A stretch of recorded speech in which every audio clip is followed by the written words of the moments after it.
Saludos compañeros y profesor, nosotros somos los correspondientes al ítem 4 de la correspondiente semana. Nos corresponde a Henry Rodríguez Cubillo y mi persona Jorge Cerdas, con respecto a la obra La Papisa Juana.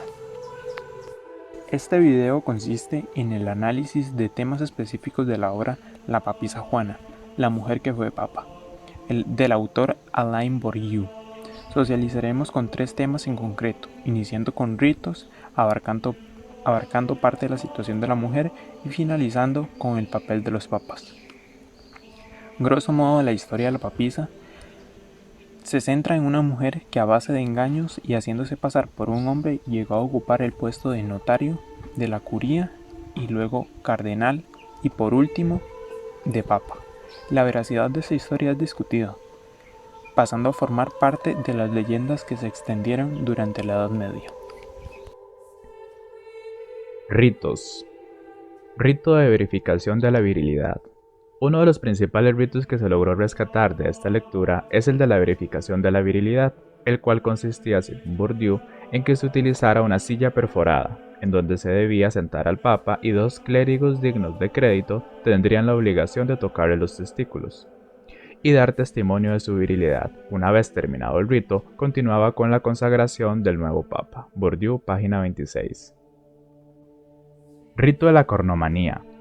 La cornomanía es un ritual que se realizaba al finalizar el Adventus del Día de Ramos. Esto quiere decir que se hacía después de las solemnidades pascuales.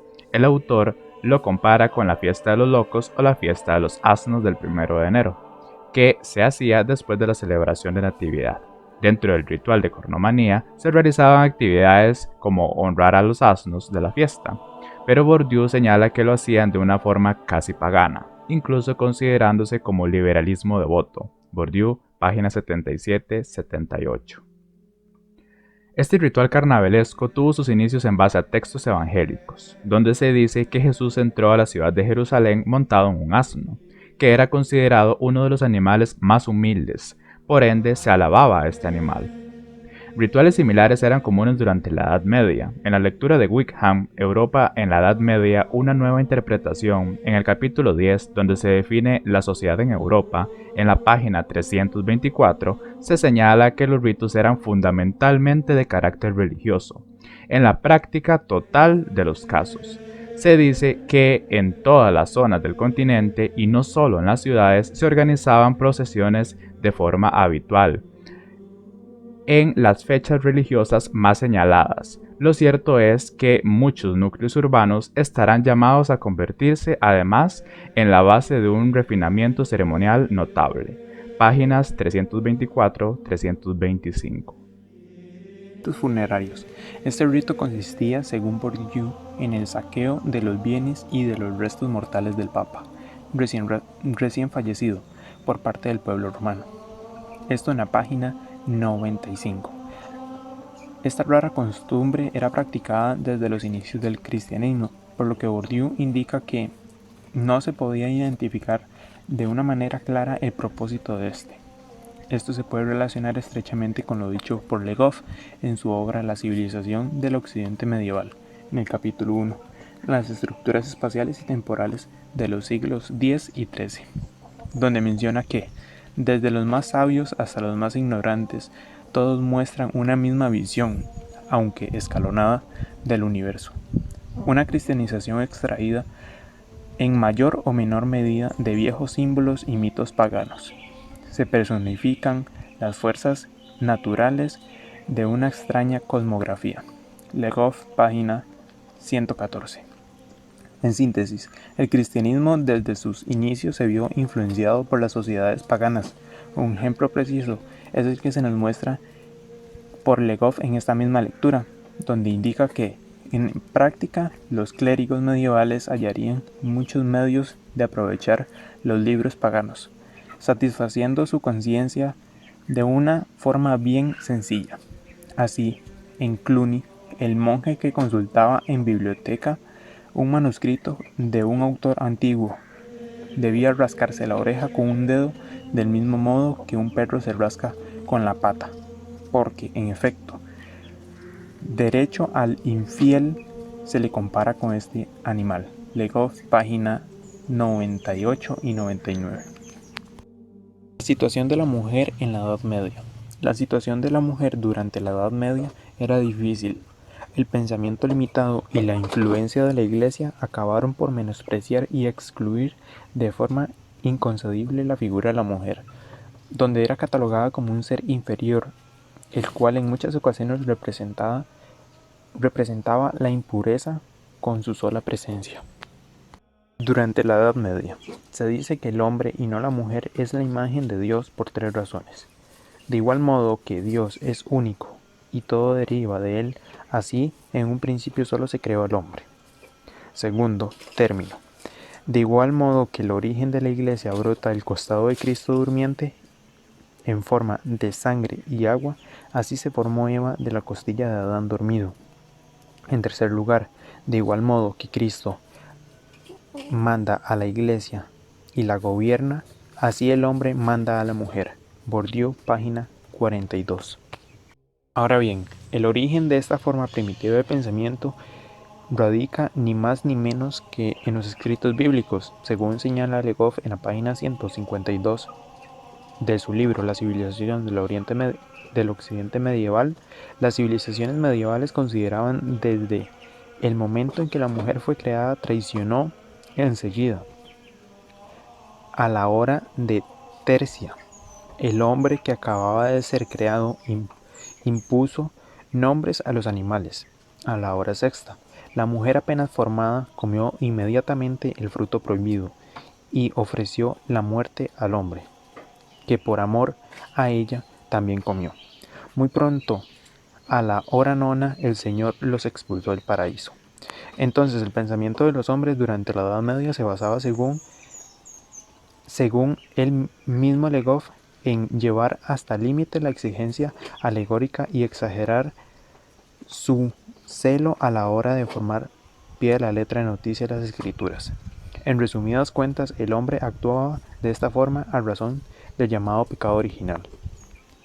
En cuanto al pecado original, en la lectura de Legoff, en la página 252, se dice que la mujer es la gran responsable en lo que atañe al pecado original y en las formas de tentación diabólica. Ella es también la peor encarnación del mal. El hombre es la cabeza de la mujer, había dicho claramente San Pablo, y el cristianismo lo cree y lo enseña después de él. La papisa Juana. Como se mencionó al inicio, la leyenda de la papisa Juana consistió en cómo una mujer se hizo pasar por hombre y fue ascendiendo de posición poco a poco hasta llegar al papado.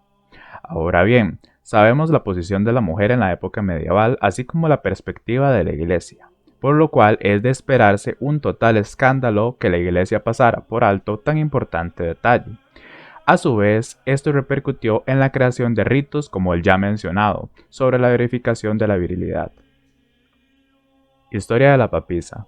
A lo largo de la historia existieron distintos relatos sobre la leyenda de la papisa, algunos con diferencias más notables, pero principalmente el más aceptado fue el de Martín el Polaco, el cual narra la historia de una forma más completa e inclusive da fechas. La historia de Martín narra que la papisa fue llevada a Atenas por su amante, vestida de hombre. Allí se dedicó a enseñar trivium, que son artes literarias, y más tarde su buena conducta la llevó al papado. Su compañero la dejó encinta, pero ella desconocía la fecha aproximada de su parto, por lo cual cierto día mientras se dirigía a Letrán, procedente de San Pedro, sintió sus dolores de parto. Dio a luz y luego murió. Desde entonces los papas sucesores se desviaban del camino para no tener que pasar por donde murió la impostora. Bourdieu, página 118-119. Ahora bien, como se ha precisado con antelación, la mujer era despreciada, odiada y repugnada. En el presente contexto se deja aún más claro el grave problema que suponía para la Iglesia una mujer en el papado. Claro ejemplo era ese desvío que el Papa realizaba a fin de ignorar el lugar de fallecimiento de Juana.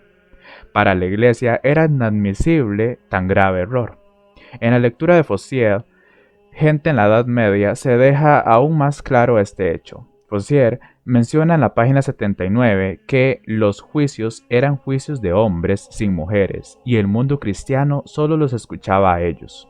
Asimismo, Fossier dice: la mujer era la puerta del diablo, el enemigo, responsable de la caída, el símbolo de impureza que prueba la sangre manchada que brota inevitablemente de ella, la loba cruel devoradora de hombres, la marrana insaciable y lujuriosa. Página 79.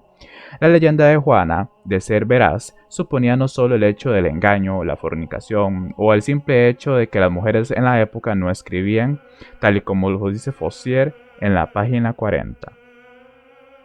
Anticristo. La imagen de Juana ante todos los pecados cometidos fue considerada como una figura de Anticristo ante la Iglesia. Como bien es señalado por Bourdieu, por su parte, Juana, quinta esencia del papado, testimonio vivo de la inversión satánica que reinaba en Roma y encarnación de la ramera de Babilonia, entraba a formar parte de la red de figuras que, a su vez, multiplicaban de manera vertiginosa la forma medieval del Anticristo. Página 215. Bajo esta perspectiva, en obras como la de Smith, La herejía del Santo Lebrel, en la página 49, se menciona que la venida de Cristo debe señalarse por pródigos y signos engañosos, lo que refleja el engaño, en este caso cometido por la papisa y posteriormente por Bonifacio VIII, como haremos alusión más adelante, como principal relación al Anticristo. En la lectura de Le Goff, La civilización de Occidente medieval, en la página 163 se dice que, desde la perspectiva de la Iglesia, la venida del Anticristo refleja la aproximación del fin del mundo. Este mismo hecho se refleja en la lectura en cuestión, como un posible paralelo trazado entre Juana y Bonifacio, los cuales eran dos usurpadores astutos. El papel de los papas en la Edad Media. Como es bien sabido, el Papa cumple el rol de ser el máximo pontífice de la Iglesia Católica, el cual reside en el Vaticano, y es considerado el vicario de Dios en la tierra. Según Bourdieu, en la página 86, el Papa lleva los archivos en su corazón, y en la lectura de Sergi, la idea de la Edad Media, en el apartado La Edad Media cristiana, en la página 94, se dice que solo desde el siglo XII el papado es un papado monárquico. Solo desde entonces el Papa se convierte en el líder religioso de toda la cristiandad católica, así como en las edades moderna y contemporánea.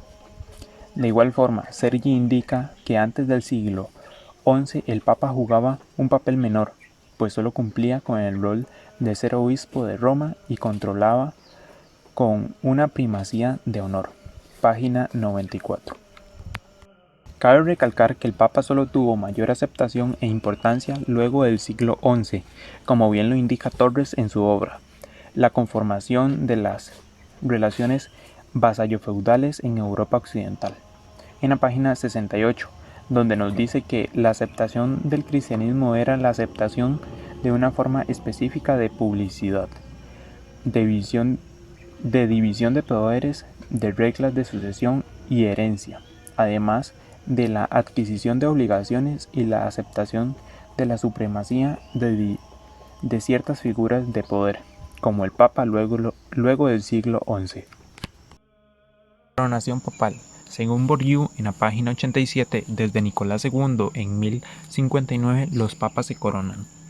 La coronación papal involucraba una serie de ritos, posterior a la leyenda de Juana, que implementaba como parte de estos el rito de la verificación de la virilidad. Como dice Bourdieu en la página 203, antes de la coronación se verifica siempre manualmente los órganos viriles de un papa. Una vez confirmada la masculinidad de este, se proseguía, según Bourdieu, a la realización de la misa. Celebrada la misa, el señor Papa descendiente, con todas las jerarquías de la curia romana, hacia un lugar fijado, donde se encuentra el caballo del Papa, enjalzado para la ocasión, y donde el archidiácono recibe en sus manos la corona con la que se va a coronar el Papa. Bourdieu, página 87. Historia de Bonifacio VIII. Para el año de 1294 sucedió un hecho que aportó un nuevo sentido al caso de Juana.